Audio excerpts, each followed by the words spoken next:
Bonjour bien-aimés frères, grâce et paix à tous.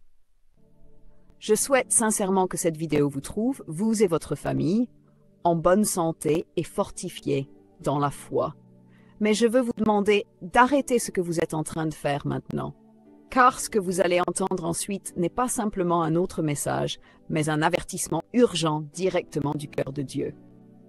Aujourd'hui, Dieu nous appelle à réfléchir profondément à la sainteté, surtout en ces jours difficiles et confus que nous traversons plus que jamais. Il est temps de laisser derrière nous la superficialité et de comprendre que, sans la sainteté, personne ne verra le Seigneur. Nous faisons face à des temps décisifs, frères, des temps où Dieu exige non seulement des paroles, mais de véritables cœurs abandonnés. Car ce n'est qu'en vivant une vie sainte, alignée à sa parole, que notre Père céleste prendra personnellement soin de chaque détail de nos vies et nous soutiendra jusqu'au grand jour où il viendra nous chercher. Ce message n'est pas pour vous effrayer, mais pour vous réveiller. Dieu ne veut pas seulement votre dimanche, il veut votre vie. Il ne cherche pas une perfection apparente, mais une véritable repentance et un abandon total. Ceci est une invitation claire, directe et urgente pour vous, afin que vous révisiez vos priorités et que vous vous teniez devant le Seigneur avec un cœur pur et un esprit humble. Ne laissez pas ce message passer inaperçu, car il pourrait s'agir de la dernière chance pour certains d'entendre l'appel divin à la sanctification. Que le Saint-Esprit de Dieu parle puissamment à votre cœur à travers ce message. Qu'il enlève toute distraction, qu'il abatte toute barrière et qu'il vous prépare pour ce qui sera révélé aujourd'hui au nom de Jésus. Amen. Je ne cherchais pas une réponse, je n'attendais même pas quelque chose de surnaturel.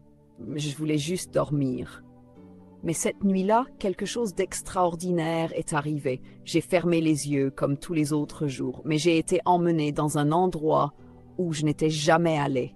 Pas avec mes pieds, pas avec mes pensées. Ce n'était pas de l'imagination, ni un rêve ordinaire. Ce que j'ai vu cette nuit-là a changé ma façon de voir l'Évangile. Quand j'ai ouvert mes yeux dans le monde spirituel, je flottais au-dessus d'une ville inconnue. Le ciel était clair, et il y avait des collines et des forêts partout. Mais ce qui a vraiment attiré mon attention, c'était un nuage.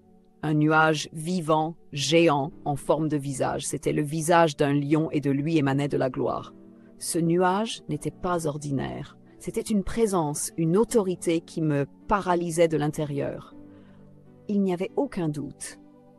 C'était la gloire de Dieu le Père.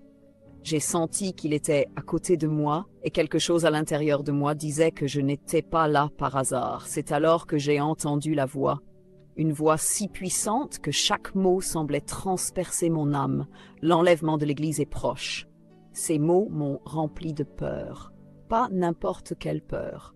C'était une peur sainte, absolue.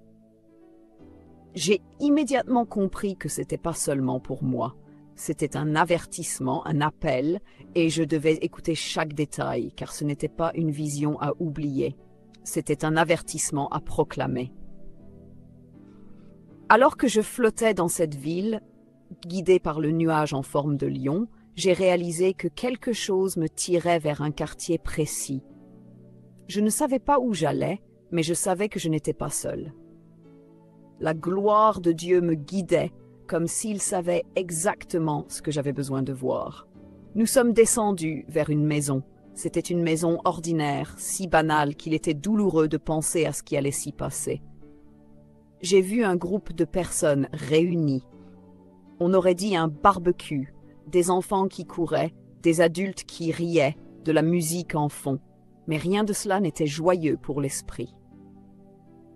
Dieu a fixé mes yeux sur une femme, une chrétienne avec une bière à la main et une conscience silencieuse. Il m'a fait sentir ce qui était en elle. C'était pas une opinion, c'était une révélation. Dieu m'a permis de voir son cœur comme si c'était le mien. Et à l'intérieur, il y avait des justifications. Pas de problème, pensait-elle. Dieu m'aime. Il veut que je sois heureuse. Une bière, ce n'est pas grave. Elle ne le disait pas à haute voix, mais son cœur criait. Il criait qu'il voulait pécher sans culpabilité, vivre sans renoncement, participer à un évangile qui ne demande pas de changement. Et à ce moment-là, j'ai ressenti la colère silencieuse de Dieu. Ce n'était pas une colère humaine. C'était une tristesse sainte mêlée d'indignation. Elle était chrétienne en apparence, mais pas en essence. Elle fréquentait une église qui plaisait à sa chair, pas à son esprit. Une église qui ne prêchait pas la sainteté, mais le confort. C'était un club social avec des croix au mur. Il n'y avait ni brisement, ni repentance. Et Dieu m'a montré qu'elle avait elle-même choisi cet endroit, non pas par une révélation de l'esprit, mais parce qu'elle s'y sentait acceptée. Et cela, aux yeux de Dieu, est abominable. Elle était devenue tiède. Pas de poids de la croix, pas de crainte de l'éternité. Et Dieu m'a dit, elle sera laissée. À ce moment-là, j'ai ressenti une douleur profonde, car j'ai vu que cette femme représentait des millions de personnes, des gens qui se disent chrétiens mais qui vivent pour eux-mêmes, qui utilisent le nom de Dieu comme un alibi pour continuer à pécher, qui assistent au culte mais ne portent pas la croix, qui adorent de leurs lèvres mais ne se renient pas. Cette femme ne trompait pas seulement les autres, elle se trompait elle-même. Et le pire, c'est qu'elle apprenait à ses enfants à faire la même chose. J'ai vu ces enfants exposés à la même musique mondaine, à la même tolérance au péché, et j'ai compris que non seulement elle ne serait pas enlevée, mais qu'elle condamnait aussi la prochaine génération. Après cette scène douloureuse avec la femme et sa famille, le nuage a encore bougé. Je continuais d'être guidé par elle, ressentant toujours le poids de la tristesse que Dieu portait. C'était comme si chaque mètre parcouru révélait une autre réalité spirituelle. Il n'a pas fallu longtemps avant que nous approchions une autre région de la même ville. C'était un quartier plus simple. Les maisons étaient modestes et il y avait un petit bâtiment au toit de tôle. En m'approchant, j'ai compris que c'était une église, modeste à l'extérieur, mais remplie d'une lumière qui ne venait pas de l'architecture. Là, Dieu voulait me montrer quelque chose de complètement opposé. En entrant dans l'église, toujours en flottant, invisible aux yeux humains, j'ai ressenti quelque chose de complètement différent. L'atmosphère était remplie de révérence, de sincérité et de vraie adoration. Les gens n'étaient pas là par obligation, ils étaient là parce qu'ils désiraient la présence de Dieu, et cela était visible jusque dans les plus petits détails. Leurs vêtements étaient modestes, leurs yeux fermés en prière, leurs mains levées, sans honte. Mais ce qui m'a le plus marqué, c'est ce que j'ai entendu dans leurs pensées. Dieu m'a encore permis d'entendre ce qui n'est pas dit. Et il disait en silence, « Seigneur, que ta volonté soit faite, pas la mienne. » Ces mots semblaient petits, mais ils portaient une puissance gigantesque. Ils étaient là pour se renier. Ils ne cherchaient pas le confort, mais la transformation. Ils ne demandaient pas des bénédictions, ils demandaient le brisement. Et à ce moment-là, j'ai compris, c'est la différence entre ceux qui seront enlevés et ceux qui seront laissés. Ceux qui seront enlevés sont crucifiés avec Christ. Ils ne vivent pas pour eux-mêmes, mais pour que Christ vive en eux. Ils ne modèlent pas l'Évangile à leurs désirs. Ils modèlent leurs désirs à l'Évangile. Et Dieu était satisfait d'eux, non pas parce qu'ils étaient parfaits, mais parce qu'ils étaient abandonnés. Le nuage qui m'accompagnait s'est manifesté encore plus intensément à l'intérieur de cette petite église. J'ai vu comment elle remplissait la salle d'une gloire indescriptible. Ce n'était pas visible à tous, mais perceptible dans l'esprit.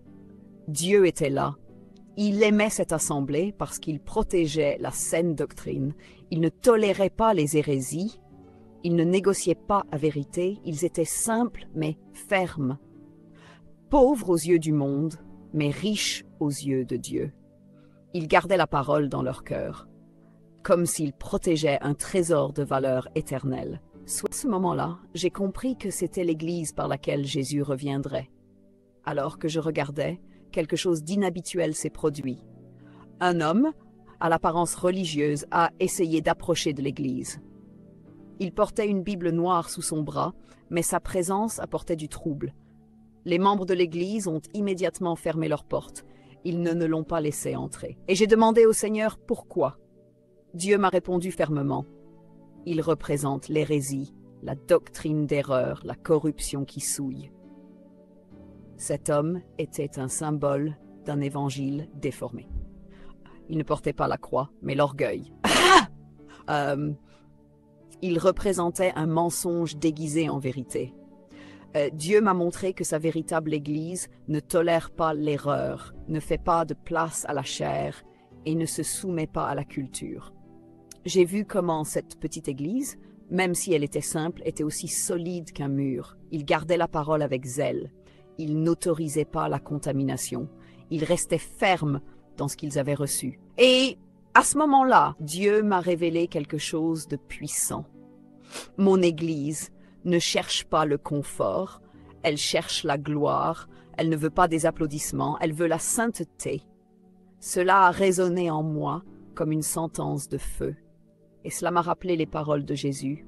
Heureux ceux qui ont le cœur pur, car ils verront Dieu.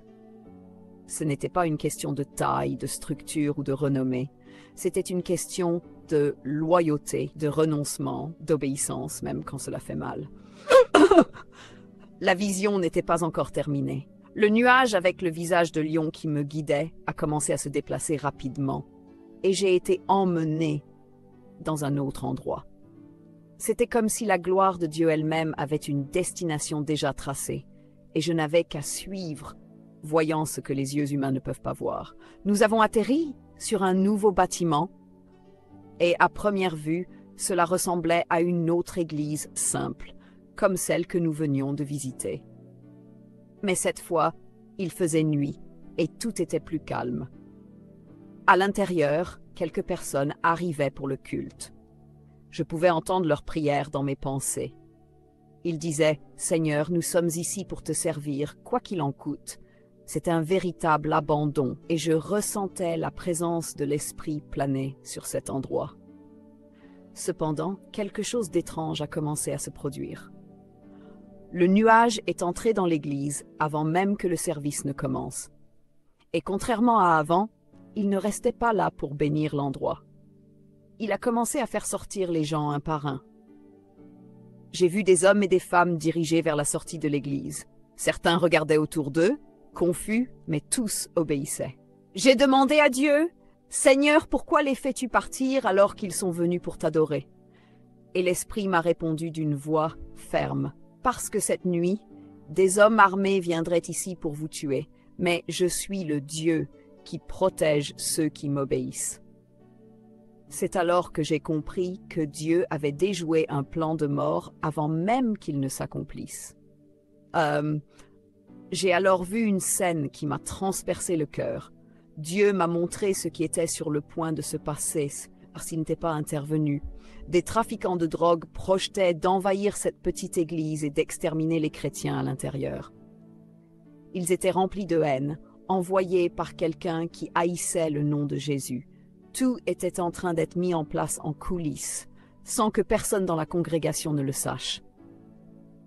Mais le Seigneur voyait tout. Il entendait les conversations secrètes, observait les cœurs corrompus et décida que cette nuit serait une nuit de salut et non de sang. Dieu était là et il ne permettrait pas qu'on touche à ses enfants. Le service n'a pas eu lieu, mais le miracle avait déjà eu lieu. Les gens sont sortis de l'église en silence, sans comprendre pleinement pourquoi, mais ressentant qu'il fallait obéir. Certains étaient poussés par un sentiment inexplicable d'urgence. D'autres ressentaient simplement qu'ils devaient partir. J'ai vu comment le Saint-Esprit conduisait chacun chez soi, comme un berger qui rassemble ses brebis au milieu de la tempête. Ce n'était pas de la peur, c'était de la protection. C'était une obéissance aveugle fondée sur une confiance profonde. Et Dieu m'a dit quelque chose que je n'oublierai jamais. Quiconque veut vivre pieusement en Jésus-Christ sera persécuté, mais je protège ceux qui sont à moi, ceux qui m'écoutent, ceux qui me suivent même sans comprendre. Cette église, bien que petite, portait quelque chose de grand, un cœur obéissant. Ils ne se souciaient pas des bâtiments ou du statut. Ils étaient prêts à payer le prix de vivre selon l'Évangile. Et parce qu'ils étaient obéissants, ils ont été épargnés. Pas par la force, pas par la chance, mais par le discernement spirituel, car l'Esprit qui habite en eux est le même qui les délivre. La gloire de Dieu qui les enveloppait auparavant dans l'adoration était maintenant un bouclier invisible contre la mort. J'ai alors vu les trafiquants de drogue arriver devant la porte de l'église vide, confus, furieux. Mais il était déjà trop tard. Dieu les avait déjà frustrés. Cette église n'a pas été touchée parce qu'elle avait obéi avant même de comprendre le danger. J'étais paralysée par ce que je voyais. Dieu ne connaît pas seulement chaque personne par son nom. Il connaît l'avenir. Il connaît l'avenir. Il protège de façon surnaturelle. Il ferme les portes que l'ennemi essaie de briser. Et dans cette vision, il m'a montré quelque chose qui m'a marqué. La véritable Église de Jésus, ce n'est pas seulement la prière, c'est le discernement. Elle est guidée par le Saint-Esprit, elle entend la voix de Dieu dans le silence. Elle agit selon la direction divine et non selon la logique humaine. À ce moment-là, j'ai compris qu'il ne suffit pas de se réunir. Il faut marcher dans la sainteté et la sensibilité spirituelle. Obéir peut faire la différence entre vivre et mourir. Et cette obéissance vient d'une vie abandonnée à Dieu, pas d'une habitude religieuse.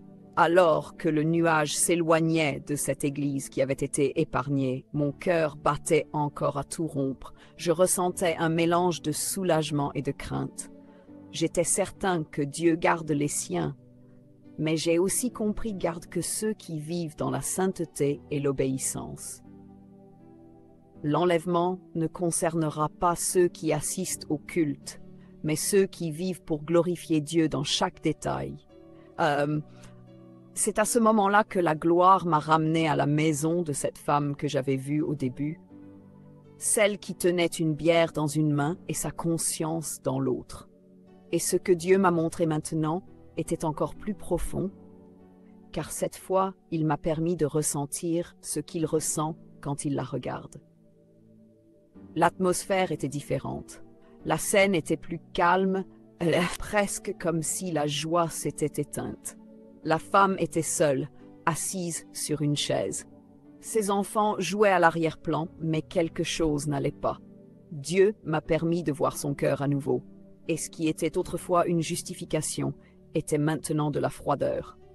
Je ne crois pas que Dieu soit si sévère, pensait-elle. Il sait que j'essaie. Il comprend mes combats. Il veut que je sois heureuse. Mais la vérité, c'est qu'il n'y a aucun repentir. Juste des rationalisations pour continuer à faire la même erreur. Elle avait transformé l'amour de Dieu en permission de pécher et je vis qu'elle continuait à fréquenter une église. Mais Dieu me montra que cette congrégation n'était pas une maison spirituelle. C'était un club social qui portait le nom d'église. Les gens s'y étreignaient, souriaient, chantaient. Mais Dieu n'était pas là. Le Saint-Esprit n'habitait pas ce lieu. La parole y était édulcorée, la vérité y était adoucie et la croix avait disparu. Alors Dieu me dit, « Ils se rassemblent mais ils ne m'adorent pas. Ils prononcent mon nom mais ne me suivent pas. Ils prêchent un évangile que je ne reconnais pas. » La femme se sentait à l'aise là-bas car personne ne la confrontait. On ne lui disait pas de renoncer à elle-même. Là, elle pouvait continuer sa vie habituelle sans jamais éprouver de regrets. Cette femme vivait un christianisme confortable, sans lutte contre le péché, sans renoncement. Elle cherchait une foi qui la rende heureuse, et non une foi qui la transforme. Alors Dieu me dit, avec une profonde tristesse, « Elle ne se renie pas, elle ne porte pas la croix, elle vit pour elle-même. C'est pourquoi elle sera laissée. » Ces paroles brûlèrent mon cœur. Je vis que le Seigneur ne parlait pas avec haine, mais avec douleur, comme un père qui voit sa fille choisir le mauvais chemin malgré tant d'avertissements. Elle connaissait la vérité, elle savait l'Évangile, mais elle avait choisi la voie large, un chemin qui promet le confort, mais qui mène à la séparation éternelle. C'est alors que Dieu me rappela les paroles de Jésus. « Si quelqu'un veut venir après moi, qu'il renonce à lui-même, qu'il prenne sa croix et qu'il me suive. » L'Évangile n'est pas une invitation au bonheur terrestre, c'est un appel à la mort du moi, à l'abandon total. Je compris alors que cette femme n'était pas simplement laissée derrière, elle récoltait ce qu'elle avait semé. Il n'y a pas d'enlèvement sans sainteté, il n'y a pas de salut sans repentance, et il n'y a pas de croix sans douleur. Celui qui choisit un évangile sans la croix rejette Christ lui-même. Elle avait échangé la vérité contre le confort et avait perdu l'occasion de faire partie de l'épouse glorieuse. Je revis ces enfants, des enfants innocents, façonnés par l'inaction de leur mère, la musique païenne à la maison, l'alcool, l'absence d'enseignement biblique. Hébreux 12-14 résonna comme un coup de tonnerre. Recherchez la paix avec tous et la sanctification sans laquelle personne ne verra le Seigneur. Cette femme ne voyait pas Dieu, car elle ne recherchait pas la sainteté. Elle recherchait le plaisir. Elle voulait être acceptée, trouver un évangile qui ne demande aucun sacrifice. Mais le véritable évangile exige tout, et elle ne voulait pas payer le prix. Quand Dieu eut fini de me montrer le cœur de cette femme, la nuée en forme de lion se déplaça à nouveau. Mais cette fois, je sentis quelque chose de différent dans l'air. C'était comme si la gloire de Dieu était devenue lourde, dense. Ce n'était plus seulement la révélation, mais le jugement. Je vis que la vision allait changer de dimension. Nous nous élevâmes rapidement, comme si nous allions traverser l'atmosphère. Et soudain, tout devint sombre, comme si le ciel s'était transformé en fumée. Partout, je vis une scène de douleur et de chaos. La ville autrefois vivante était maintenant en ruine. Dieu me dit, « Voici la terre pendant la tribulation, ce qui attend ceux qui resteront. » Là, je vis l'enfer sur terre, des foules désespérées couraient, criaient, pleuraient. Il y avait des soldats dans les rues, des tanks, des drones surveillant le ciel. Je vis des chrétiens traqués, traînés dans les rues, accusés, battus, torturés, physiquement et psychologiquement. Les cris perçaient l'air. Je vis des enfants arrachés à leurs parents, des femmes emmenées de force. C'était un temps de douleur comme jamais auparavant. Dieu me montra les signes des villes détruites, tremblements de terre, tsunamis, maladies incurables, famine. Et au milieu de ce chaos, un nouveau système émergeait, la marque de la bête. Je vis des gens forcés de choisir entre manger ou résister.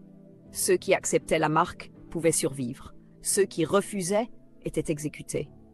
Je vis des files de personnes dans des centres de contrôle. Des hommes tendaient le bras pour recevoir quelque chose sur le front ou sur la main droite. Une marque, une technologie, un show qui semblait innocent à l'extérieur, mais qui apportait les ténèbres à l'intérieur. Quand la marque était appliquée, les yeux des gens changeaient. Ils étaient vides, morts. C'était comme si leur esprit leur était instantanément arraché. Ceux qui recevaient la marque ne pleuraient plus, ne priaient plus, ne pouvaient plus résister. Ils appartenaient désormais au système et non plus Dieu. Et j'entendis la voix du Seigneur. Celui qui accepte la marque n'héritera jamais de mon royaume. Il sera scellé pour la destruction. Le poids de ces mots m'écrasa intérieurement. Alors que les nations tombaient, je vis que de nombreux chrétiens qui s'étaient moqués de la sainteté étaient maintenant dans la détresse. Ils voulaient prier, mais l'esprit ne répondait plus. Ils voulaient chanter, mais leur culte n'était qu'une façade. Je vis des églises détruites, des Bibles brûlées, des prédicateurs arrêtés et décapités. C'était comme si le monde entier avait déclaré la guerre à Jésus. Et pourtant Dieu n'intervenait pas, car c'était le temps du jugement. Le temps de la grâce était passé. Ce qui restait, c'était la douleur. Une douleur qui aurait pu être évitée, mais qui avait été méprisée par ceux qui avaient choisi de vivre sans la croix. Le Seigneur me dit, la plupart seront laissés. Beaucoup qui se disent à moi ne m'ont jamais appartenu, ils n'ont jamais renoncé à eux-mêmes, ils ont utilisé mon nom, mais ont vécu pour eux-mêmes. Je vis le ciel fermé. Le Saint-Esprit n'habitait plus la terre comme avant. C'était comme si Dieu s'était retiré, laissant le monde récolter ce qu'il avait semé. La femme que j'avais vue au début était aussi là, sale, désespérée, ses enfants criant à l'aide. Elle pleurait en disant « Pourquoi ne m'as-tu pas dit que ce serait comme ça ?» Mais elle avait été avertie. Seulement, elle avait préféré un évangile sans sacrifice. Et maintenant, elle payait le prix avec sa propre âme. Avant que la vision ne se termine, Dieu me montra quelque chose d'encore plus fort. Je vis les sceaux de l'Apocalypse s'ouvrir. Je vis des cavaliers sortir du ciel. Je vis un tiers de la terre brûler.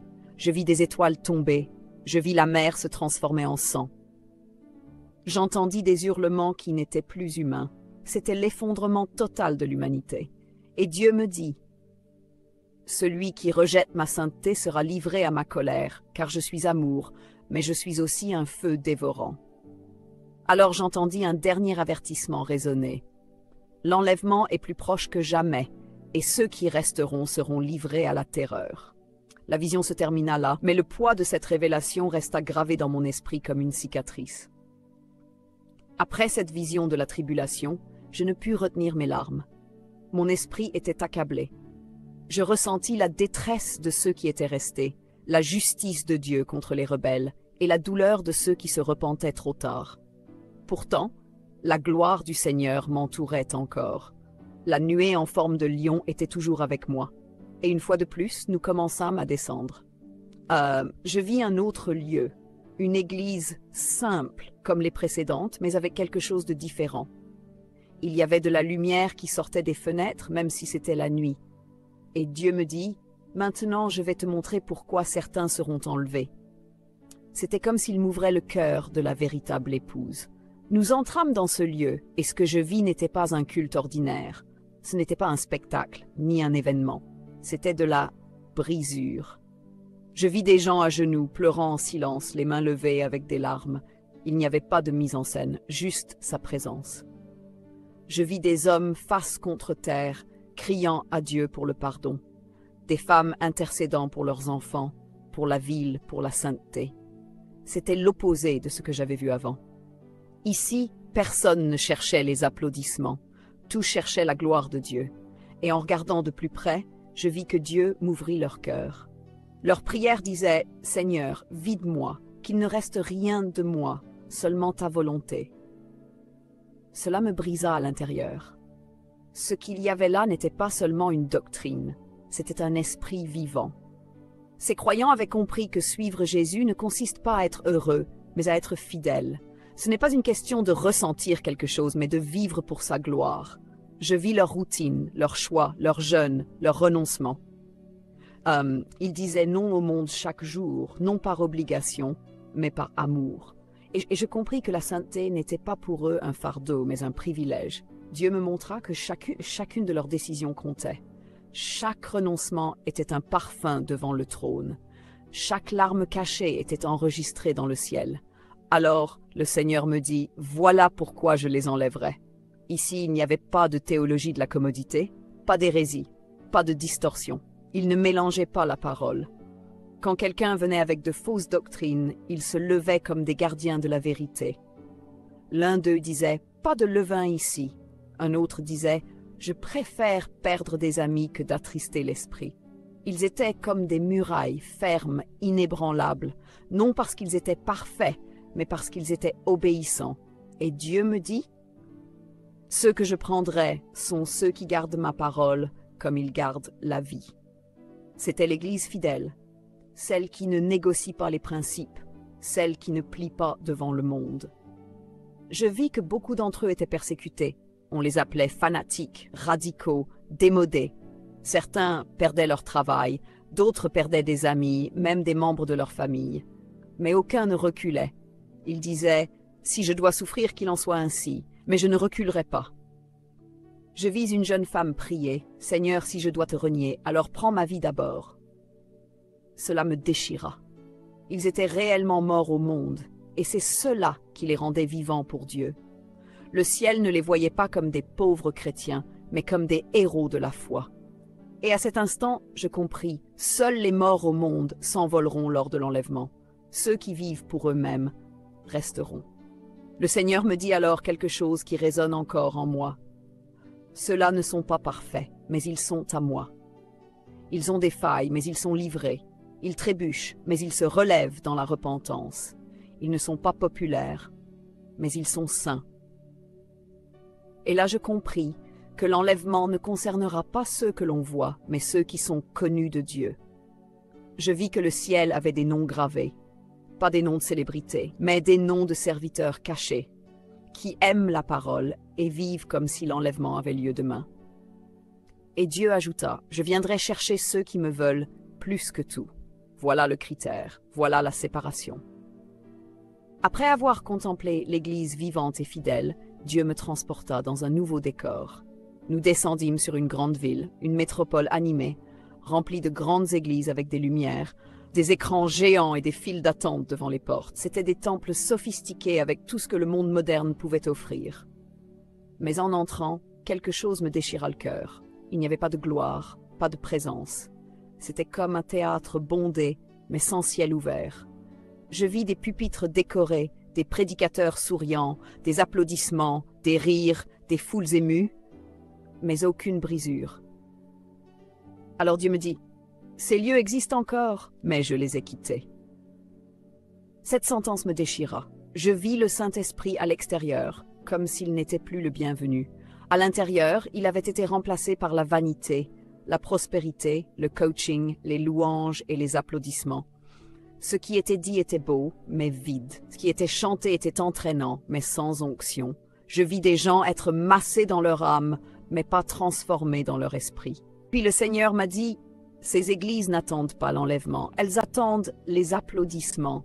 Elles ne préparent pas des épouses, elles préparent des consommateurs. » Et j'ai compris que la plus grande erreur de ces derniers temps ne viendrait pas du monde, mais d'une église qui a une structure mais pas la croix. Ensuite, Dieu m'a emmené à nouveau dans un lieu oublié, une simple maison cachée au milieu d'un quartier pauvre. À l'intérieur, il n'y avait que 3 personnes. Pas de caméra, pas de micro, pas de leader célèbre, juste 3 enfants de Dieu à genoux, la Bible ouverte et les yeux humides. Et là, la présence de l'Esprit était si forte que je pouvais à peine tenir debout. Dieu m'a dit, « Ici, je demeure. Ici, je trouve une demeure. » Et à ce moment-là, j'ai compris, le Saint-Esprit ne se trouve pas là où il y a la foule, mais là où il y a l'abandon. Il ne cherche pas des spectateurs, mais des autels. Et aujourd'hui, beaucoup d'autels sont cachés dans des cœurs anonymes. Dieu m'a montré que ces grandes églises fonctionnent encore.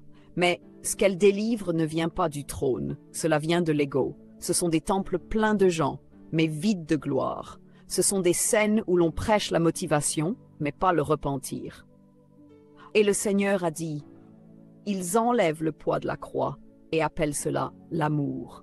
Mais ce n'est pas l'amour, c'est une trahison de l'Évangile. » J'ai vu les leaders de ces lieux être applaudis par les hommes, mais ignorés par le ciel. Ils citaient Jésus, mais ils ne le connaissaient pas.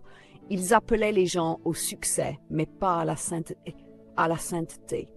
Et le pire, c'est qu'ils enseignaient une voie large avec un visage d'évangile. L'Esprit m'a alors amené à me souvenir de ce que Jésus a dit à l'église de Laodicée. « Tu dis, je suis riche, je n'ai besoin de rien, mais tu ne sais pas que tu es pauvre, aveugle et nu. » Et cela s'est accompli sous mes yeux. Les églises les plus prospères étaient les plus misérables aux yeux du ciel. Elles étaient tièdes, ni froides, ni bouillantes. Et Jésus a dit, « Je te vomirai de ma bouche. » Voilà ce que j'ai vu. Des églises vomies, des gens qui croyaient être en sécurité, mais qui avaient été rejetés parce que le Saint-Esprit n'habitait plus là. Ils cherchaient les simples, les purs, ceux qui ne négocient pas. Enfin, j'ai vu une dernière scène, un petit groupe réuni à l'aube. Personne ne les voyait, personne ne les reconnaissait, mais tout le ciel était attentif à chaque cri. Et Dieu m'a dit, « Voici ceux que je vais enlever. » Ils étaient inconnus des hommes, mais célèbres dans le ciel. Leurs prières soutenaient des nations, leurs larmes arrosaient des ministères, leurs jeûnes faisaient tomber des murailles. Et là j'ai compris, l'enlèvement sera silencieux pour le monde, mais bruyant dans les cieux. Parce que lorsque ces petits seront enlevés, le monde semblera vide, mais il sera trop tard. Et ceux qui resteront comprendront que la véritable Église n'était pas là où les yeux la voyaient, mais là où l'esprit trouvait sa demeure. La nuée en forme de lion commença à s'élever, cette fois non pas lentement, mais avec force.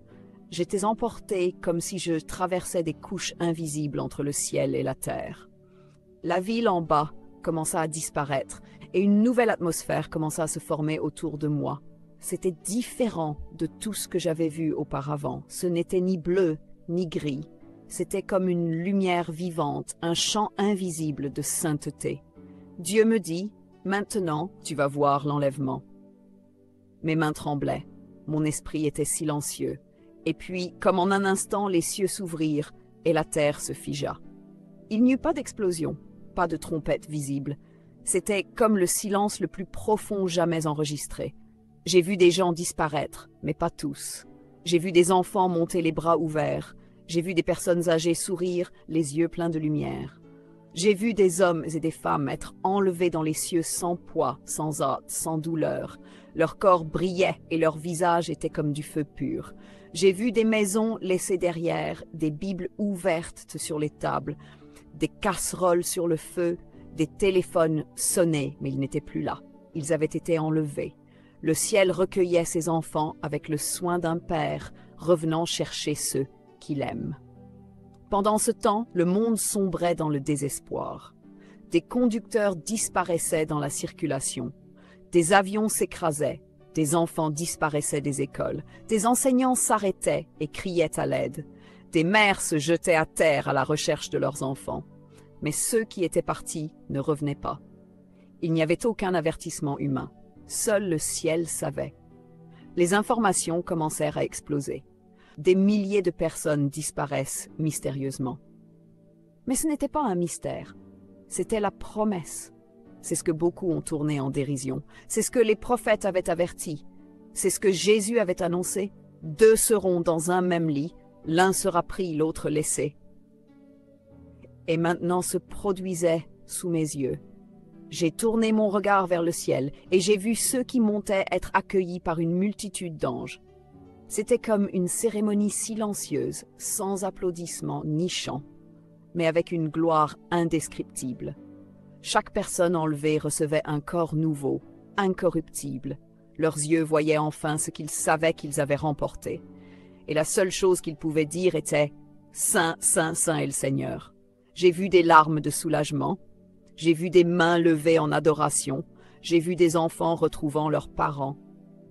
J'ai vu des martyrs honorés, le ciel célébrait. Mais la terre était en ruine. Dieu m'a alors montré les visages de ceux qui restaient. Ceux qui s'étaient moqués, ceux qui avaient ri des prophéties, ceux qui disaient « il y a encore du temps ». J'ai vu des églises vides, des pupitres désertés, des dirigeants religieux assis par terre en criant « Seigneur, pourquoi m'as-tu laissé ?» Mais Dieu ne répondait plus, car maintenant c'était le jugement. Le Saint-Esprit n'habitait plus là. La gloire s'était retirée, le temps de l'épreuve était terminé, et le monde était laissé dans sa propre obscurité. L'éclat de ceux qui étaient partis brillait encore dans le ciel, comme des traînées de gloire. Mais ceux qui étaient restés savaient qu'il était trop tard. Le Seigneur me dit alors, « Tu as vu ce que j'ai vu. Maintenant parle, crie, proclame, car le temps presse, et quand la trompette sonnera de nouveau, ce sera la fin. » Et à ce moment-là, mon âme fut marquée par le feu de l'urgence, parce que l'enlèvement n'est pas une métaphore. Il est réel, la séparation sera visible, les pleurs seront insupportables, et il n'y aura pas de retour en arrière. J'ai vu que beaucoup sauraient qu'ils avaient tout perdu, mais pas par ignorance, par choix. Ils avaient choisi la terre plutôt que le ciel, le plaisir plutôt que la croix, la religion plutôt que l'abandon.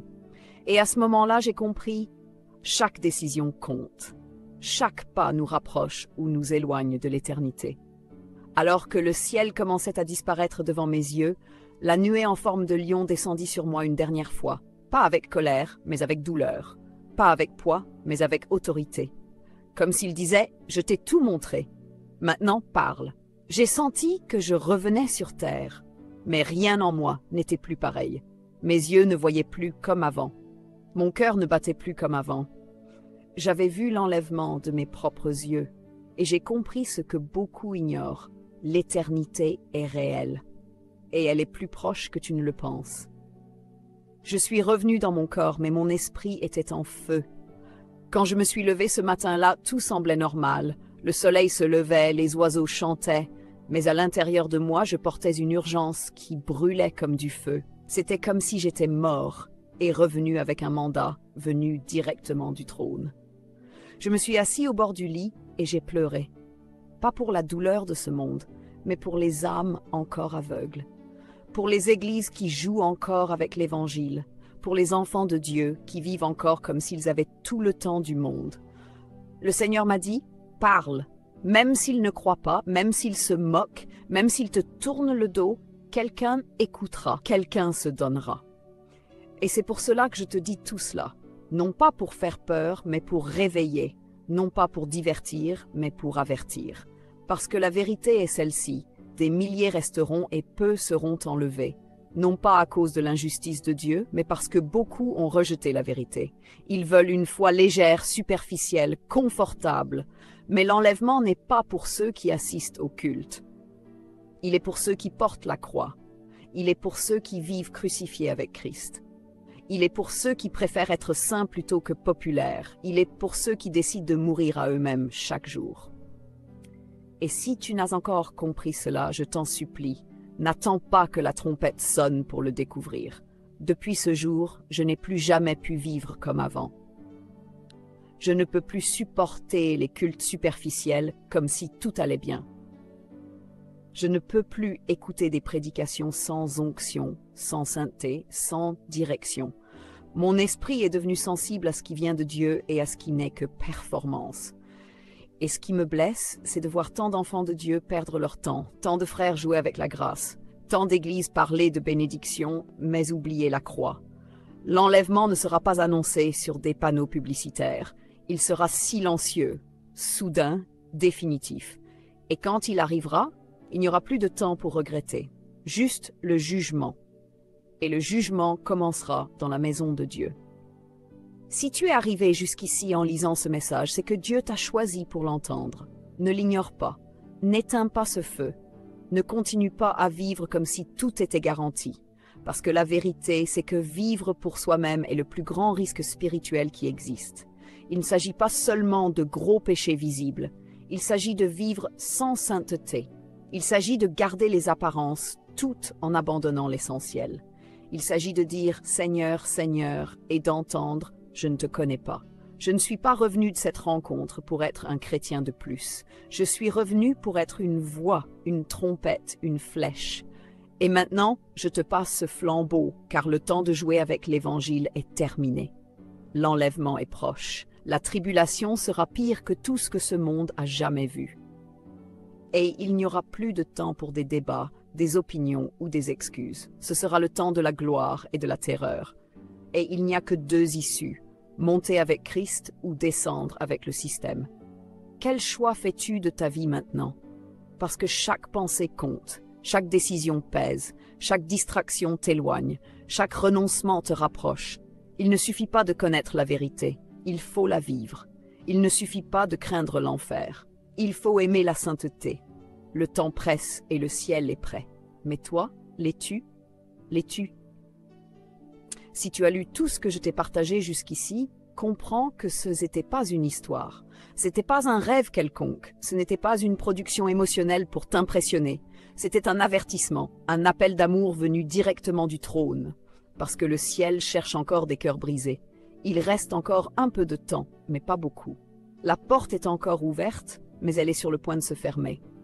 Et quand elle se fermera, plus personne n'entrera.